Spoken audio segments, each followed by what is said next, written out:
تبارك الذي نزل الفرقان على عبده ليكون للعالمين نذيرا.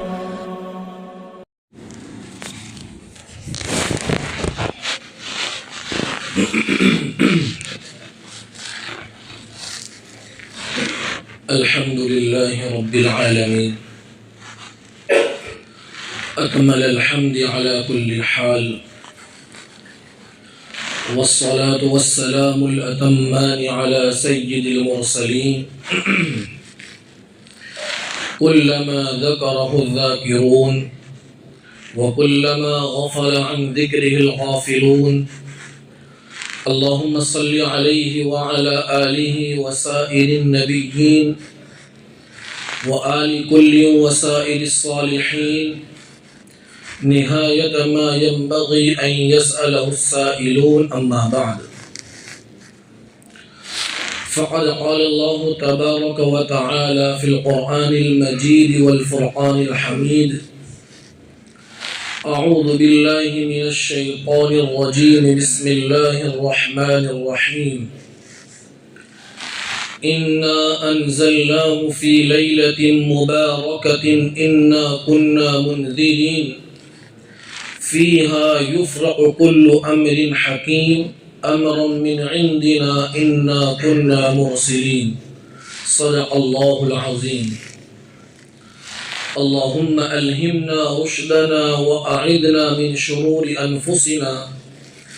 اللهم ألهمنا رشدنا وأعذنا من شرور أنفسنا. اللهم أرنا الحق حقا وارزقنا اتباعه وأرنا الباطل باطلا وارزقنا اجتنابه. آمین یا رب العالمین. بزرگان محترم، شعبان کا مہینہ ویسے ہی بہت فضیلت والا مہینہ ہے، اور اللہ تبارک و تعالی نے اس مہینے میں ایک رات رکھی ہے جسے شب برات کہا جاتا ہے. تو اس رات کی وجہ سے بھی اس مہینے کی فضیلت میں، اس کی اہمیت میں چار چاند لگ جاتے ہیں. شب برات یہ ہم اجمیوں کا رکھا ہوا نام ہے. اگر آپ عربی ڈکشنری میں تلاش کریں گے تو آپ کو نہیں ملے گا. شب یہ فارسی زبان کا لفظ ہے جس کے معنی ہے رات، اور برات کا معنی ہوتا ہے مغفرت، چھٹکارا. تو اب مطلب یہ نکلے گا شب برات یعنی مغفرت کی رات. اور عربی زبان میں کہا جاتا ہے لیلۃ من نصف شعبان. یہ حدیثوں میں یہ لفظ آئے ہیں. تو شب برات جو ہم بولتے ہیں یہ اجمیوں کا، یعنی عرب کے علاوہ دنیا کے جتنے لوگ ہیں انہیں اجمی کہا جاتا ہے. اجمی کا معنی گنگا. عرب لوگوں کو اپنی زبان دانی کے اوپر اتنا گھمنڈ تھا اور آج بھی ہے. تو عرب اپنے علاوہ پوری دنیا کے لوگوں کو اجمی یعنی گنگا کہتے تھے کہ ان میں بولنے کی صلاحیت نہیں ہے. بات چیت تو ہم کر سکتے ہیں، یہ لوگ نہیں کر سکتے. تو شب برات یہ فارسی لفظ ہے، اور یہ رات بڑی فضیلت والی رات ہے. شیخ عبد القادر جیلانی رحمۃ اللہ علیہ نے غنیت الطالبین میں لکھا ہے کہ شب برات میں دو قسم کے لوگوں کو برات حاصل ہوتی ہے. نمبر ایک، بدبختوں کو جہنم سے برات ملتی ہے، اور نیک بختوں کو ذلت خاری سے برات ملتی ہے. اور شیخ عبد القادر جیلانی رحمۃ اللہ علیہ مزید بیان فرماتے ہیں کہ جس طرح عید کے دو دن، عید الفطر اور عید الاضحیٰ، دنیا میں مسلمانوں کی خوشی کے دن ہیں، اسی طرح آسمانوں پر دو راتیں شب برات اور شب قدر یہ فرشتوں کی عید ہے، اور مسلمانوں کی عید دین میں ہوتی ہے، اور فرشتوں کی عید رات میں ہوتی ہے، اس لیے کہ انسان رات میں سو جاتا ہے، فرشتے رات میں سوتے نہیں ہیں۔ ہمیں مسئلہ خوب یاد رکھنا چاہیے کہ اللہ تبارک و تعالیٰ نے جو جتنے تہوار، جتنے خوشی کی جو دین دیے ہیں، اسلام میں رات میں خوشی کا کوئی تصور نہیں ہے، خوشی دین میں ہے۔ حدیث میں حضور نے فرمایا ان لکل قوم عید وہذا عیدنا، کہ ہر قوم کے لیے خوشی کا دن ہوتا ہے، تو عید الاضحیٰ اور عید الفطر یہ ہمارے خوشی کا دن ہے، اور خوشی کے دن میں ہوتے ہیں، رات میں خوشیاں نہیں ہوتی۔ رات میں خوشیاں غیر مسلمین، غیر لوگ مناتے ہیں۔ اللہ تعالیٰ نے رات دو مقصد کے لیے بنائی ہے۔ ایک مقصد اللہ تعالیٰ نے رات کو اس لیے بنایا کہ انسان رات میں سو کر آرام کرے۔ قرآن میں تذکرہ ہے وَجَعَلْنَا اللَّيْلَ لِبَاسًا، کہ ہم نے رات کو لباس بنایا۔ مطلب یہ ہے کہ لباس میں اندھیرا ہوتا ہے، اور اندھیرے کے اندر انسان سو کر اپنی راحت حاصل کر سکتا ہے۔ یہ رات بنانے کا پہلا مقصد، یا تو رات اللہ نے آرام کے لیے بنائی ہے، یا تو رات اللہ تعالیٰ نے عبادت کے لیے بنائی ہے۔ اور قرآن کریم سے اس کا بھی ثبوت ہے۔ اللہ فرماتے ہیں اِنَّا أَنزَلْنَاهُ فِي لَيْلَةِ الْقَدْرِ وَمَا أَدْرَاكَ مَا لَيْلَةُ الْقَدْرِ، کہ ہم نے قرآن کو شب قدر میں نازل کیا، اور شب قدر کیا ہے آپ کو معلوم ہے؟ لَيْلَةُ الْقَدْرِ خَيْرٌ مِّنْ أَلْفِ شَهْرٍ، کہ لیلۃ القدر، شب قدر یہ 1000 مہینوں سے افضل ہے۔ تنزل الملائکۃ والروح فیہا بإذن ربہم من کل امر سلام، کہ اس رات میں فرشتے اور جبرائیل امین آسمان سے اترتے ہیں اللہ کی اجازت سے، اور روئے زمین کے اوپر مسلمان جس حالت میں اللہ کی عبادت کرتے ہیں تو فرشتوں کی یہ جماعت عبادت کرنے والوں کو سلام کرتی ہے۔ اور یہ سلسلہ کب تک چلتا ہے؟ ہی حتی مطلع الفجر، فجر ہونے تک، صبح صادق ہونے تک یہ سلسلہ چلتا ہے۔ تو اس سے پتہ یہ چلا کہ یا تو رات عبادت کے لیے ہے یا آرام کے لیے ہے، اور کوئی تیسرا مقصد رات میں ہے نہیں۔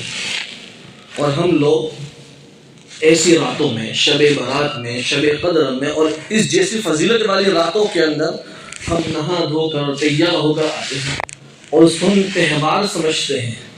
اگر کوئی آدمی اس نیت سے کہ یہ شریعت کا تہوار ہے، اسلام کا تہوار ہے، اور نہا دھو کر تیار ہو کر کوئی آدمی آتا ہے تو پھر یہ شریعت میں بدعت سمجھا جائے گا۔ اور اگر کوئی آدمی یوں کہتا ہے کہ بھئی ہم تو اس لیے نہا دھو کر آتے ہیں کہ ہم اچھی طرح عبادت کر سکیں گے، تو پھر اسلام کے اندر تو پاکی ستھرائی کا حکم ہے۔ ایمان والا ہر وقت پاک صاف رہتا ہے اور تیار رہتا ہے، تو اس کے لیے مزید تیار ہونے کی کوئی ضرورت نہیں ہے۔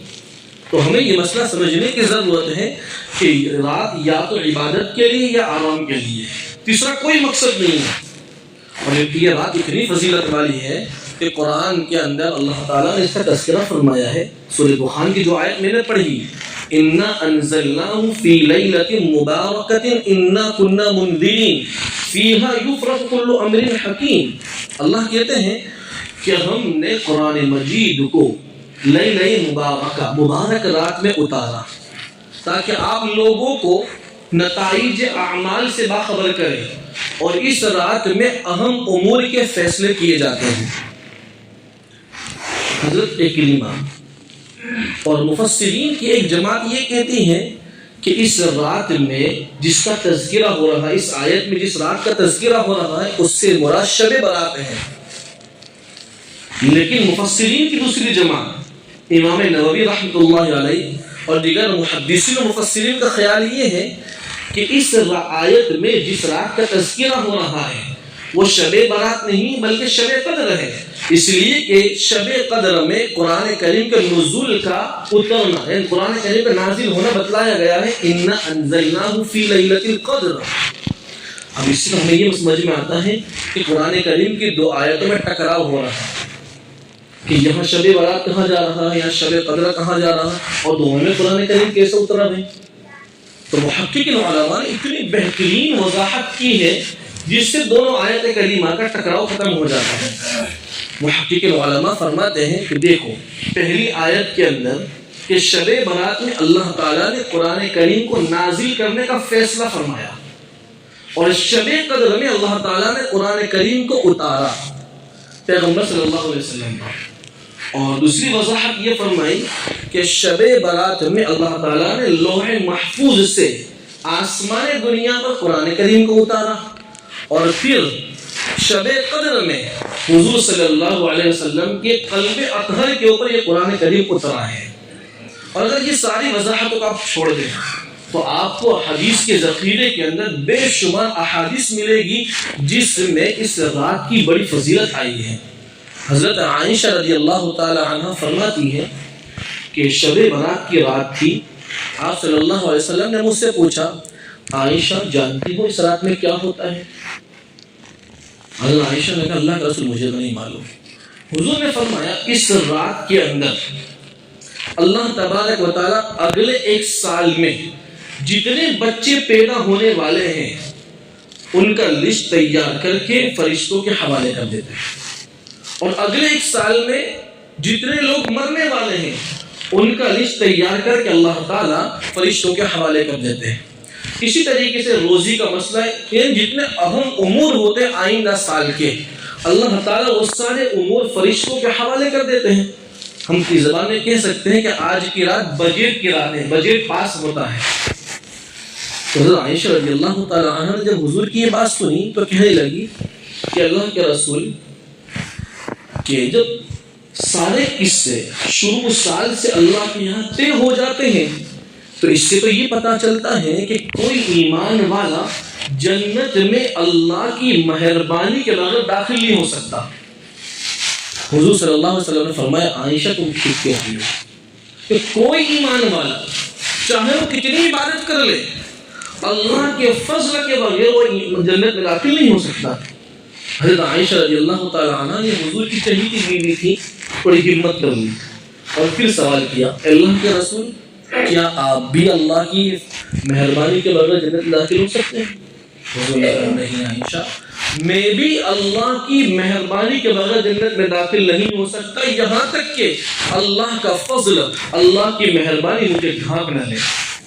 پھر سوال یہ ہوتا ہے کہ پھر اللہ ہم سے اعمال کیوں کرواتا ہے کہ نماز پڑھو زکوٰۃ دو اور شریعت کے دیگر احکام ہیں وہ کیوں کرواتا ہے؟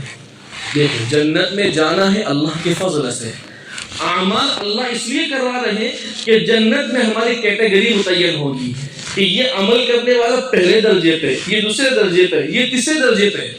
ہر آدمی کے عمل کے اعتبار سے اللہ تعالیٰ جنت میں اس کا مقام اس کا مرتبہ طے کریں گے۔ اس حدیث سے اس رات کی فضیلت معلوم ہوتی ہے۔ اسی طریقے پر ایک روایت ہے جس میں حضور صلی اللہ علیہ وسلم نے ارشاد فرمایا کہ جب شعبان کے 14ویں تاریخ کا سورج غروب ہو جاتا ہے جیسے ہی 15ویں کی رات شروع ہوتی ہے اللہ تبارک و تعالی آسمان سے پہلے آسمان پر نزول اجلال فرماتا ہے اور فرشتے کے ذریعے یہ اعلان ہوتا ہے، ندا لگائی جاتی ہے هل من مستغفر فاغفر له، ہے کوئی مغفرت کا چاہنے والا کہ میں اس کی مغفرت کر دوں؟ هل من مسترزق فارزقه، ہے کوئی رزق کا طلبگار کہ میں اسے رزق عطا کروں؟ هل من مبتلا فاعافيه، ہے کوئی مصیبت کا مارا کہ میں اس کی مصیبت کو دور کروں؟ اسی طریقے پر یہ اعلان فجر تک ہوتے رہتے ہیں۔ ایک یہی مضمون ایک دوسری روایت میں ہے، حضرت ابو ہریرہ رضی اللہ تعالیٰ عنہ فرماتے ہیں کہ آپ صلی اللہ علیہ وسلم نے ارشاد فرمایا کہ شب برات میں حضور صلی اللہ علیہ وسلم کے پاس حضرت جبرائیل علیہ السلام تشریف لائے اور آ کر حضور سے پوچھا اے محمد صلی اللہ علیہ وسلم آپ جانتے ہو یہ رات کیسی ہے؟ کہا کہ محمد اپنا سر اٹھائیے آسمان کو دیکھیے۔ حضور صلی اللہ علیہ وسلم نے آسمان پر نظر اٹھائی تو دیکھا کہ جنت کے 300 دروازے کھلے ہوئے ہیں، اور پھر جبرائیل علیہ السلام نے کہا کہ محمد صلی اللہ علیہ وسلم اس رات میں فلاں گنہگاروں کے علاوہ اللہ تبارک و تعالی سارے ایمان والوں کی مغفرت کر دیتا ہے. جب تک کہ وہ گنہگار اپنے گناہوں کی توبہ نہ کر لے اللہ تعالیٰ ان کی مغفرت نہیں کرتا. پھر رات کا ایک چھوٹا حصہ گزر گیا. حضرت جبرائیل علیہ السلام تشریف لائے اور کہا محمد صلی اللہ علیہ وسلم اپنا سر اٹھائیے. حضور نے سر اٹھایا, اپنی نبوت کی آنکھوں سے, اپنی سر کی آنکھوں سے دیکھا کہ جنت کے سارے دروازے کھلے ہوئے ہیں. پہلے دروازے کے اوپر ایک فرشتہ ہے جو آواز لگا رہا ہے کہ خوشخبری ہو اس آدمی کے لیے جو اس رات میں رکوع کرتا ہے. دوسرے دروازے کے اوپر ایک فرشتہ کھڑا ہے, وہ اعلان کرتا ہے, ندا لگاتا ہے, خوشخبری ہو اس آدمی کے لیے جو اس رات میں سجدہ کرتا ہے. تیسرے دروازے کے اوپر ایک فرشتہ کھڑا ہے کہ خوشخبری اس آدمی کے لیے جو اس رات میں دعا کرتا ہے. چوتھے دروازے پر ایک فرشتہ کھڑا ہے جو اعلان کرتا ہے کہ خوشخبری اس آدمی کے لیے جو اس رات میں ذکر کرتا ہے. اور پانچویں دروازے پر ایک فرشتہ اعلان کرتا ہے کہ خوشخبری اس آدمی کے لیے جو اللہ کے خوف سے روتا ہے. اور چھٹے دروازے پر فرشتہ کھڑا ہوتا ہے اور اعلان کرتا ہے کہ خوشخبری ہو مسلمانوں کے لیے. ساتویں دروازے کے اوپر ایک فرشتہ کھڑا ہے, وہ اعلان کرتا ہے کوئی سوال کرنے والا کہ جس کے سوال کو پورا کیا جائے. اور آٹھویں دروازے کے اوپر ایک فرشتہ اعلان کرتا ہے کوئی مغفرت چاہنے والا کہ جس کی مغفرت کر دی جائے. پھر حضور صلی اللہ علیہ وسلم نے جبرائیل سے پوچھا کہ جبرائیل یہ معاملہ جنت کے دروازے کب تک کھلے رہیں گے؟ حضرت جبرائیل نے کہا فجر تک کھلے رہیں گے. اور پھر حضرت جبرائیل علیہ السلام نے کہا کہ محمد صلی اللہ علیہ وسلم اللہ تعالیٰ اس رات میں قبیلہ بنو کلب کی بکریوں کے بالوں کے برابر, یہ عرب کا ایک قبیلہ تھا, یہ بکریوں پالنے میں بہت مشہور تھا, ان کے بکریاں بہت ہوا کرتی تھی. تو جبرائیل علیہ السلام نے مثال میں اسی کو پیش کیا کہ اس رات میں اللہ تعالیٰ قبیلہ بنو کلب کی بکریوں کے بال کے برابر جتنے جہنمی ہیں اللہ انہیں آزاد کرے گا. یہ فضائل حدیثوں کے اندر. اب سوال یہ ہوتا ہے کہ ہم یہ رات گزارے کیسے؟ جو اہم پوائنٹ ہے ہمیں کرنا کیا ہے آج کی رات میں. دیکھو یہ جو راتیں ہیں, شب برات ہیں, شب قدر ہیں, جتنی فضیلت والی راتیں ہیں, ان راتوں میں ہمیں نفلی عبادتیں کرنی ہیں. ان راتوں کے اندر عبادت کرنے کا کوئی خاص طریقہ متعین نہیں ہے شریعت میں. آپ چاہیں تو نفل نمازیں پڑھیں, آپ چاہیں تو قرآن مجید کی تلاوت کریں, یا آپ ذکر کریں, دعا کریں, یا آپ درود شریف پڑھیں, یا استغفار کریں, آپ جو چاہیں وہ کر سکتے ہیں. لیکن امت کے اندر کچھ رسومات, کچھ بدعات رائج ہو گئی ہے کہ بھئی شب برات میں 6 رکعت پڑھنی ہے قضاء عمری کی نیت سے, کہ ہم آج کی رات میں 6 رکعت پڑھ لیں گے مغرب کے بعد, اللہ تعالیٰ پچھلی جتنی نمازیں ہماری قضا ہوئی اسے معاف کر دے گا. مسئلہ یاد رکھیں, مسئلہ یہ ہے کہ بالغ ہونے سے بعد سے لے کر 10 سال کی نمازیں قضا ہو گئی, 20 سال کی ہو گئی, 30 سال کی ہو گئی, 35 سال کی ہو گئی, 40 سال کی ہو گئی, یہ نمازیں ہمارے ذمے میں قرض ہیں, اسے ادا کیے بغیر یہ ادا ہونے والی نہیں ہے. آپ چاہیں ان راتوں میں 6 یا 56 رکعتیں پڑھ لو. اب دیکھیں, اندازہ لگائیے کہ ہمارے نبی صلی اللہ علیہ وسلم کے متعلق قرآن کیا کہتا ہے, اِنَّا فَتَحْنَا لَكَ فَتَحًا مُبِينًا لِيَغْفِرَ لَكَ اللَّهُ مَا تَقَدَّمَ مِن ذَنبِكَ وَمَا تَأَخَّرَ. اس کو خوشخبری سنائی ہے کہ محمد صلی اللہ علیہ وسلم یہ بخشے بخشائے ہیں, معصوم ہیں. اگر نمازیں قضا کرنی ہوتی اور اڑانی ہوتی تو نبی اڑا, انہیں تو کوئی ٹینشن کی بات تھی, وہ تو معصوم ہے. اور جتنے صحابہ ہیں, جتنے اولیاء ہیں, آپ سب کی زندگی اٹھا کر دیکھ لیجیے, جتنا اللہ کا جو آدمی قریب ہوتا ہے وہ اتنی نمازوں کی پابندی کرتا ہے.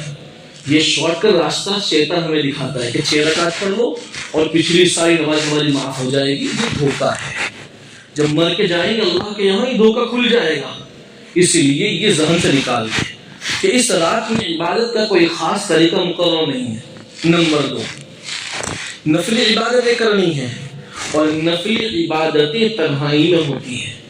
میں آپ کو حدیث سناتا ہوں کہ جو مسجدیں ہیں, یہ مسجدیں یہ فرض پڑھنے کے لیے بنائی گئی ہے.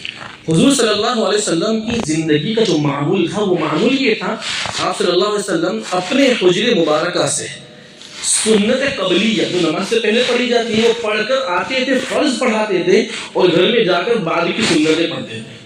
حضور یہ کہتے تھے کہ بھئی یہ مسجد فرض پڑھنے کے لیے بنائی گئی ہے اور جتنی نوافل ہیں، جتنی سنت ہیں وہ سب گھر پر پڑھو۔ یہ طریقہ ہے، یہ سنت ہے۔ نفل نمازیں، نفل عبادتیں یہ تنہائی میں ہونی چاہیے۔ امام ابو حنیفہ رحمۃ اللہ علیہ کا ارشاد ہے کہ تم نفل عبادتوں کی ناقدری نہ کرو۔ نفل عبادت کی قدر یہ ہے کہ تم ہو، تمہارا اللہ ہو، اس کے علاوہ کس طرح کوئی آدمی نہ ہو۔ یہ نفل عبادت کرنی ہے۔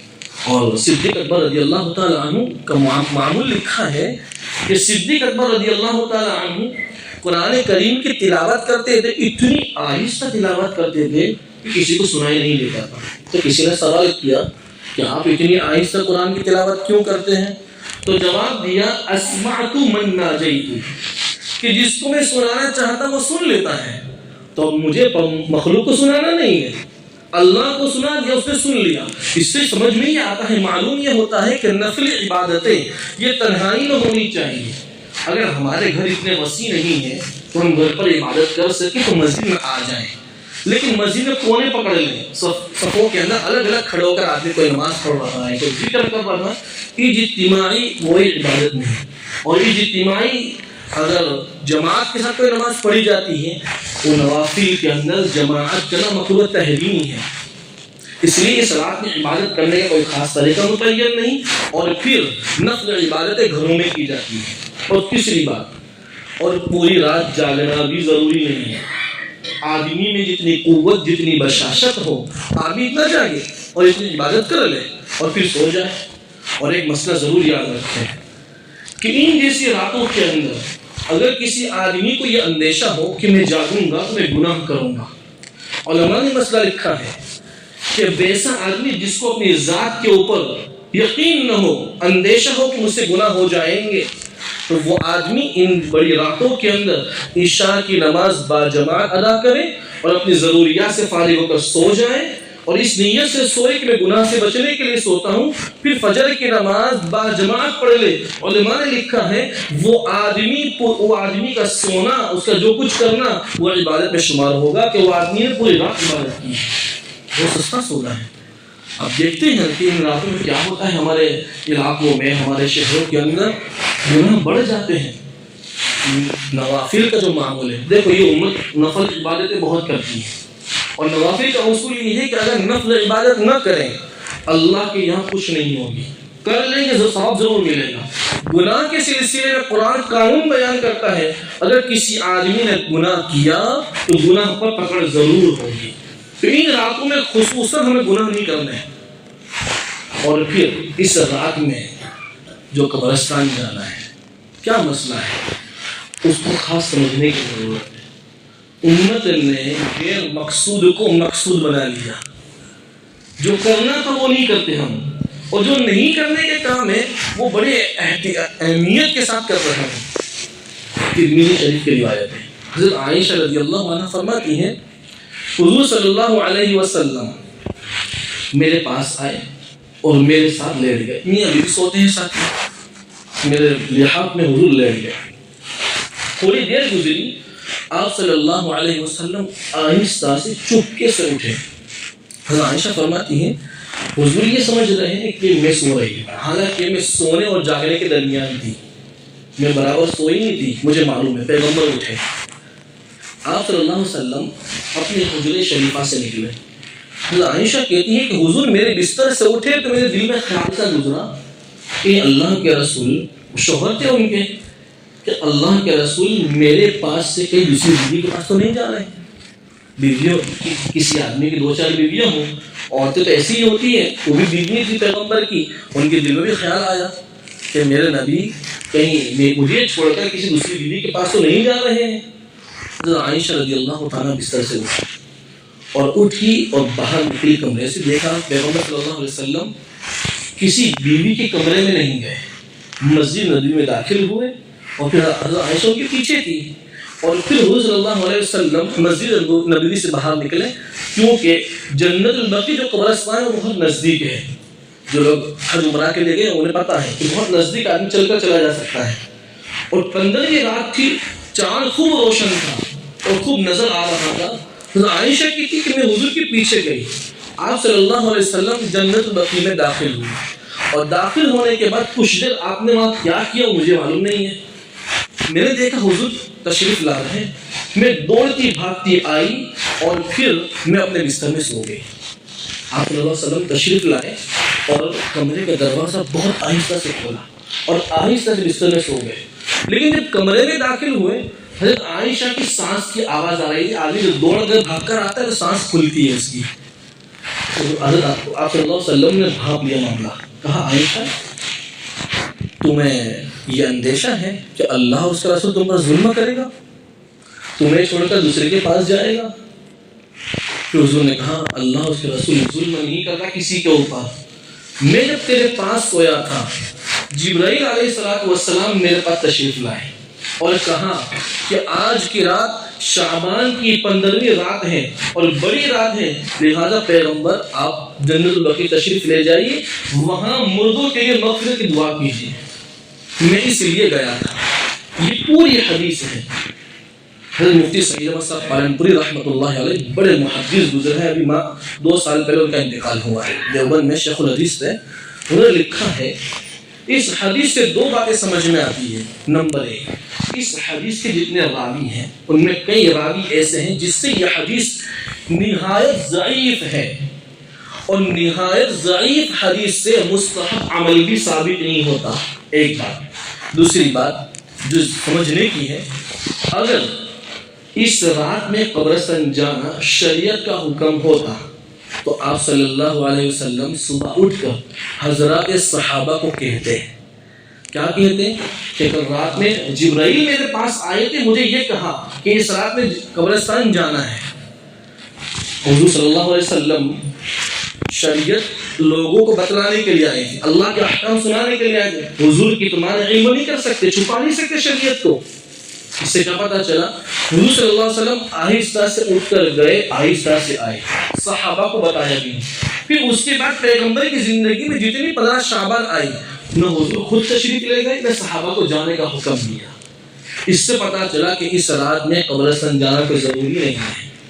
مفتی شفیع صاحب رحمۃ اللہ علیہ نے بڑی قیمتی بات لکھی ہے اس سلسلے میں کہ شریعت کا حکم جس درجے میں ثابت ہو ہمیں اسی درجے میں رکھ کر اس پر عمل کرنا ہے. اگر کسی آدمی نے اپنی زندگی میں کسی ایک مرتبہ اس رات میں قبرستان چلا گیا تو سنت پر عمل ہو گیا، لیکن اہتمام نہ کریں اس لیے کہ قبرستان جانا آج کی رات میں کوئی ضروری نہیں ہے، قبرستان جانا چاہیے. حدیث میں ہے کنت نہیتکم عن زیارت القبور. حضور فرماتے ہیں کہ شروع اسلام میں میرے صحابہ کو تم کو منع کر دیا تھا کہ تم قبرستان مت جاؤ، اس لیے کہ ان کے دلوں میں توحید اسلامیات برابر بیٹھی نہیں تھی. ہو سکتا ہے کہ شروع اسلام میں صحابہ کو قبرستان جانے کی اجازت دی جاتی، وہاں جا کے وہ شرک کرتے ہیں.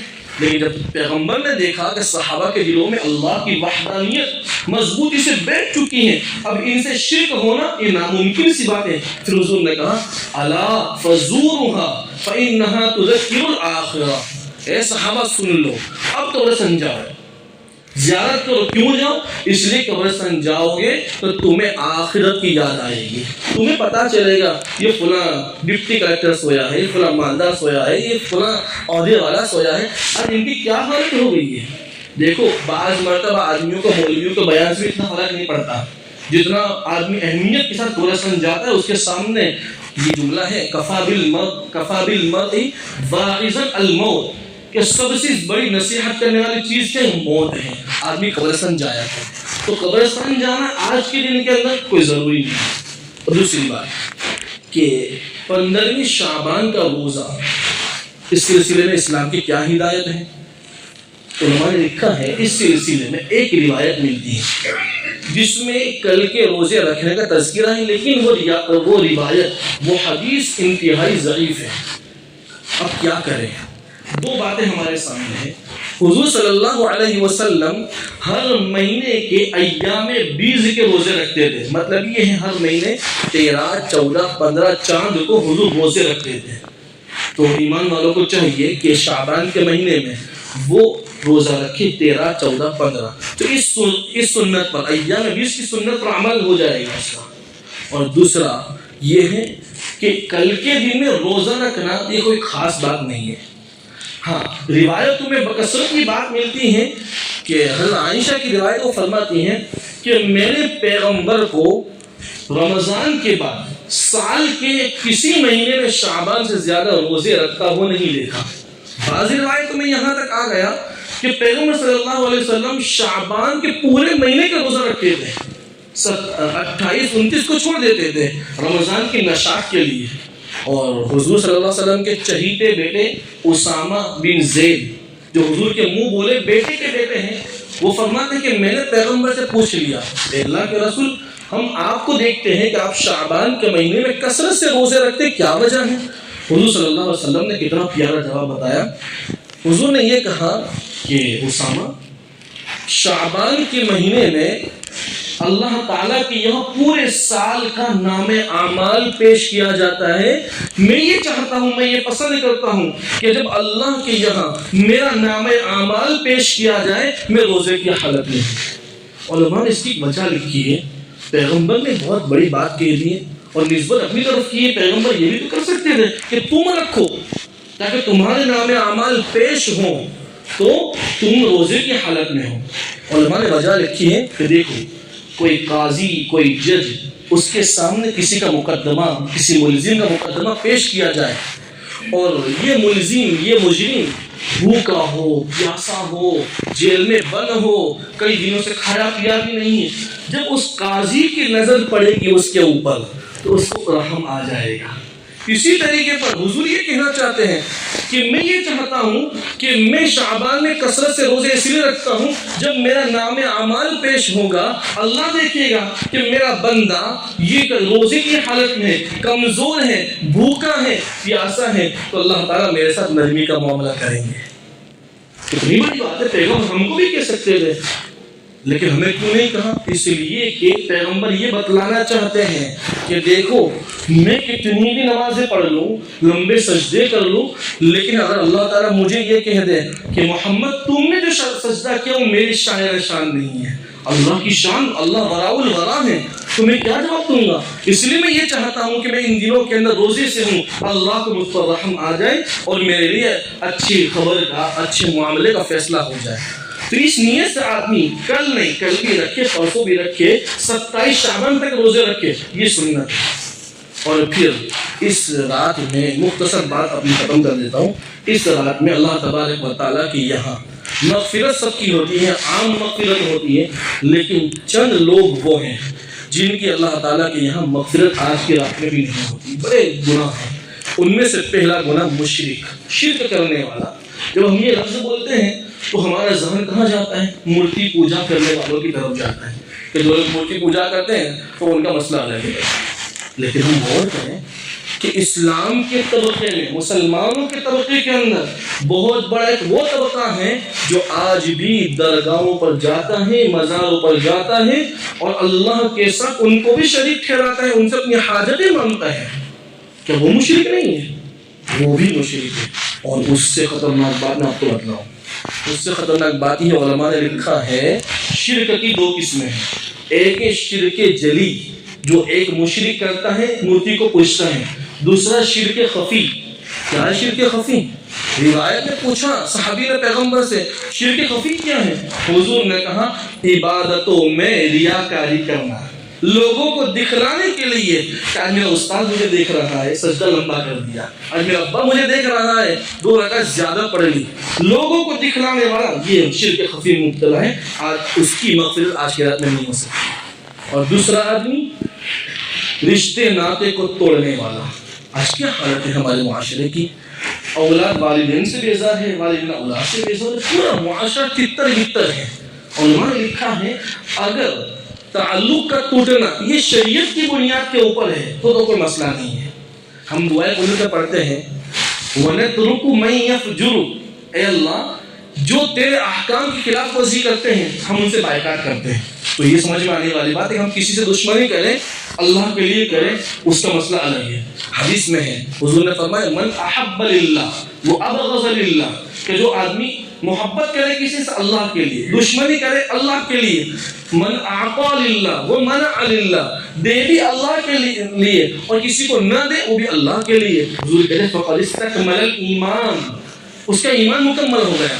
لیکن اگر ہماری قطع تعلقی دنیاوی غرض، دنیاوی معاملات کی بنا پر ہے، جیسا کہ آج ہے، ہماری شریعت کی بنیاد پر تو ہماری قطع تعلق ہوتی نہیں ہے.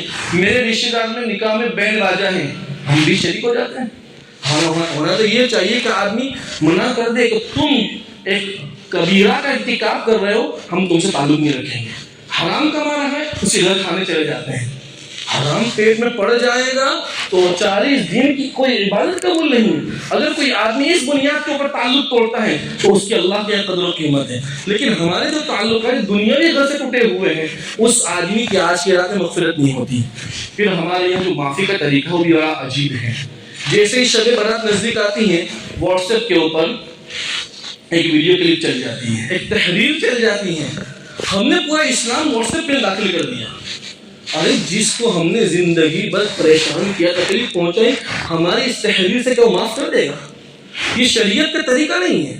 شریعت کا طریقہ یہ ہے آدمی براہ راست ملاقات کرے یا پھر فون کرے اور کہے کہ بھئی جو کچھ کہا سنا وہ معاف کر دے گا.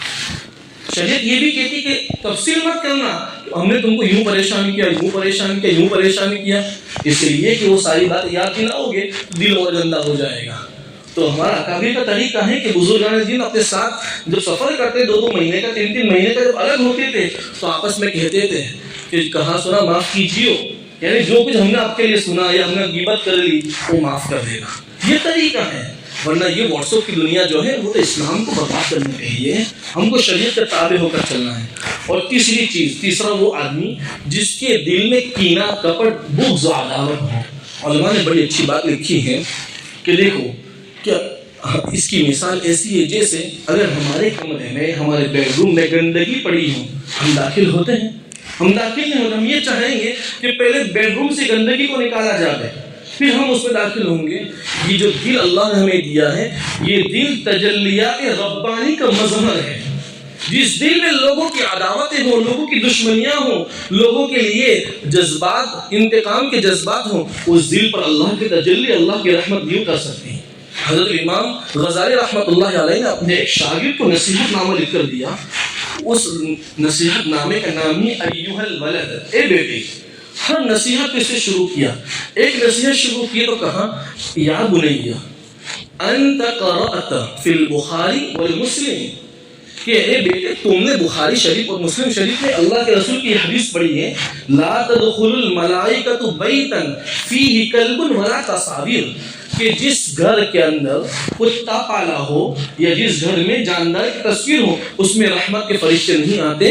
امام غزالی رحمۃ اللہ علیہ اس سے نصیحت کر رہے ہیں اپنے شاگرد کو کہ اے بیٹے جس دل میں شہوات کے کتے دوڑتے ہوں، جس دل کے اندر ناجائز عورتوں کی شہوت بھری ہو، اس دل کے اوپر اللہ کی تجلیات نہیں ہو سکتی.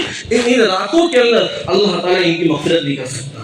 اور پھر والدین کی نافرمانی کرنے والا کعب بن عجرہ رضی اللہ عنہ کی روایت کتنی مشہور ہے. انہوں نے مسجد نبوی، آپ صلی اللہ علیہ وسلم نے مسجد نبوی کے منبر پر قدم رکھا، حضور نے کہا آمین، پھر آمین، پھر آمین. تو کہا صحابہ نے پوچھا اللہ کے رسول آج ہم نے جو منظر دیکھا اس سے پہلے نہیں دیکھا تھا، کیا ماجرا ہے؟ حضور نے فرمایا کہ جب میں نے پہلا قدم رکھا تو جبرائیل نے بد دعا دی. کہا ہلاک ہو جائے وہ آدمی جس نے اپنے والدین کو پایا اور ان کو پا کر اپنے آپ کو جنت کا مستحق نہیں بنایا. تو میں نے کہا آمین. علماء نے لکھا ہے کہ جبرائیل کی بد دعا کیا کم تھی، اس کو محمد رسول اللہ کی آمین نے مہر لگا دی. آج ہر گھر کے اندر والدین ہمارے سے پریشان ہیں. ان راتوں کے اندر ہم اپنے والدین سے معافی تلافی کریں. اور پھر ایک وہ آدمی ہے جو اپنا پائجامہ ٹخنوں سے نیچے لٹکاتا ہے. ہم کتنا نارمل سمجھتے ہیں اس چیز کو کہ پائجامہ ٹخنوں سے نیچے ہو، پینٹ ہو، جو کچھ بھی ہو. یہ روایتوں سے پتہ چلتا ہے کہ اس آدمی کی ساتھ مغفرت نہیں ہوتی. اس لیے کہ حضور کے زمانے میں عرب جو لوگ ہوتے تھے، جو آدمی جتنا گھمنڈی ہوتا، اپنا تہبند، اپنی لنگی، اپنی چادر کتنی لبڑا کے چلتا تھا، وہ لوگ پہچان لیتے تھے کہ بڑا مالدار گھمنڈی ہے. اور آج کیا ہو رہا؟ آج یہی ہے. اب ہم کسی مسلمان بھائی کو یا کسی لڑکے کو یہ کہیں کہ بیٹا اپنی شلوار کو اپنے پیر کو ادھر کر لو، کوئی نہیں کرتا. اور مسجد میں آتے ہیں تو امام صاحب جمعہ میں اعلان کرتے ہیں تو اس وقت کر لیتے ہیں.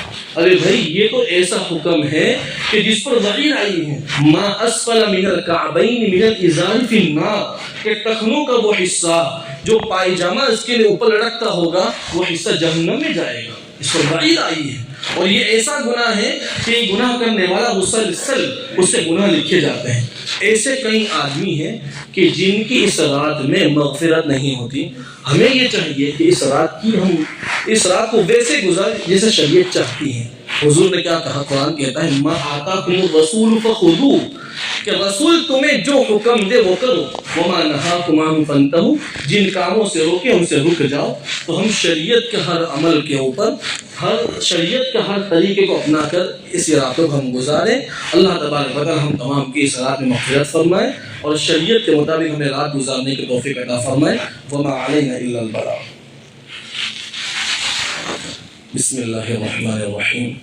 اللهم لك الحمد كما أنت أهل، وصل وسلم على سيدنا محمد كما أنت أهل، وافعل بنا ما أنت أهل، فإنك أهل التقوى وأهل المغفرة. يا رب صل وسلم دائما أبدا على حبيبك خير الخلق كلهم. اے اللہ ہم بہت گنہگار ہیں، خطا کار ہیں، سیاہ کار ہیں، پاپی ہیں، مجرم ہیں.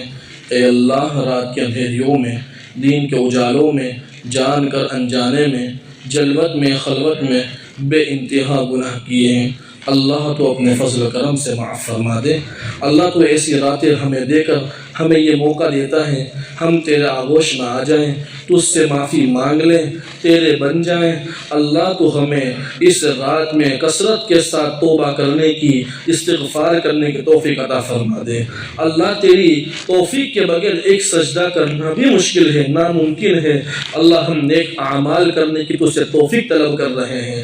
اے اللہ ہمیں ان لوگوں میں سے نہ بنا جن کی اس رات میں تو مغفرت نہیں کرتا. اللہ تو ہمیں ان لوگوں میں سے بنا دے جن کی اس رات میں تو مغفرت کرنے والا ہے. اللہ ہم نے بہت کچھ باتیں شریعت کی روشنی میں سمجھی ہیں، بہت کچھ باتیں ہو رہی ہیں. میرے اللہ ان باتوں پر سب سے پہلے مجھے اور تمام سننے والوں کو اللہ عمل کرنے کی توفیق عطا فرما.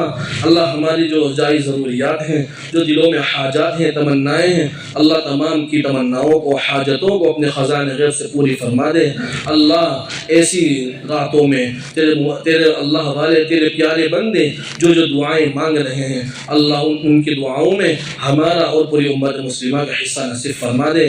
ہماری دعاؤں کو محض اپنے فضل کرم سے تاجدار مدینہ محمد عربی صلی اللہ علیہ وسلم کے صدقہ فعل میں قبول فرما. وصلی اللہ تعالی علی خیر خلقہ محمد وعلی آلہ واصحابہ اجمعین برحمتک یا ارحم الراحمین.